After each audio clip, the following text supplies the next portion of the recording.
Mukhang mapapaaga na naman ang exit ng Northport Batang Pier nito. Bukod sa palpak na coaching, palpak na players at palpak na buong franchise, napurnada pa ang sanay 5-point lead ng Northport sa dulo at pinaisa patuloy ang Meralco imbes na kanila yon. Pero dahil sa hindi naipasok ng mga free throws at mali-maling pagkakadepensa, naipasok ni Buong Quinto ang huling bala sa last minute dahilan kaya naipanalo pa ng Meralco ang laban na lumamang lamang ng 1 point.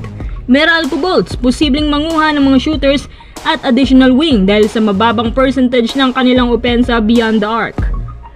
Unang quarter, bumida agad ang mga taga-Pier na nakuha pa nga ng almost 13-point lead at tumaas pang lalo ang kanilang kumpiyansa nung panay din ng turnovers ng Meralco Bolts sa mali-maling pasa. Naging satisfying ang performance ng Northport kahit medyo kalat-kalat nga ang kanilang opensa. Ikalawang quarter, inaabot ng swerte ang Northport dahil nababawi din nila, turning into a Hail Mary shot na pasok at naipasok din nila ang mga big shots kahit sa dulo ng first half. Ikatlong quarter, dito na umandar si Chris Newsome na nakakuha ng 24 points sa dulo ng game. Siya nga ang dahilan kaya naging best player of the game pa. Si New din ang dahilan kaya nakahabol ang Meralco na 5 points na lang ang kalamangan.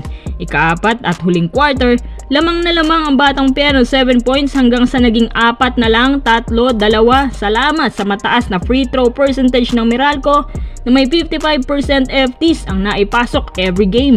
Kung gaano naman kagaling itong Meralco sa FT line. Siyang kabaliktaran naman itong Northport mula kay Unwubere na panay hambog kasi may 2 championships daw siya. Pero kahit isang free throw hindi maipasok. Pagdating naman kay Gio, wala rin kahit isa. At yun na nga, dahil naipasok ninyo ang 2 free throw kaya biglang baba na lang sa isa ang kalamangan hanggang sa naipasok din ni Buong Quinto ang 2-pointer niya under the rim dahil sa pagbibigay nilang tatlo nila Sydney, Unwubere ng espasyo sa gitna. Kaya kahit may git-gita, nakakita ng butas to shoot si Quinto at eventually nanalo na nga ang Meralco. Kung naipasok lang sana ni Gio at Unwubere ang free throws nila, siguradong sila pa rin ang panalo kahit pa naipasok ni Quinto yun.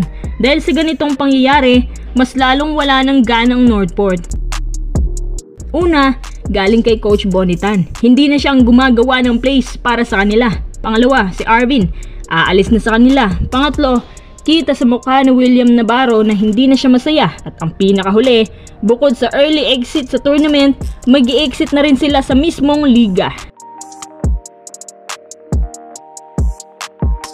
Karugtong naman yan, Meralco Bolts balak manguha ng isa pang legit na shooter dahil nga sa matagal-tagal na pagkawala ni Alain Maliksi sa roster dahil sa injury. Sa palagay ko rin, handa nang pakawala ni Meralco ang kanilang switch shooter. Injury prone na rin si Maliksi.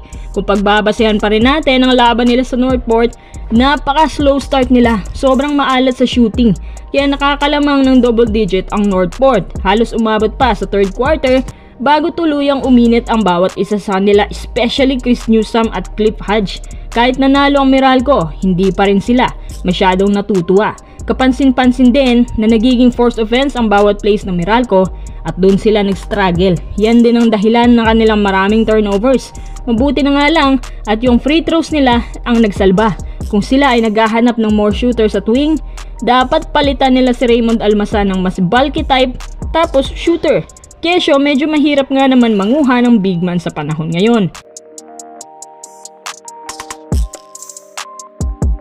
Kung gugustuhin, pwedeng-pwede naman nilang kunin si Vic Manuel na may hard defense din yon tsaka may jumpers, averaging 15 points per game nung nasa PBA pa. Kapag hinayaan nila na ganyan na lang ang takbo ng kanilang roster, tiyak hindi sila magtatagal sa Philippine Cup at mas mahihirapan na sila sa San Miguel ngayon dahil sa recharge na si Junmar Fajardo. Wala silang pantapat, wala rin silang legit shooter na consistent maliban kay New.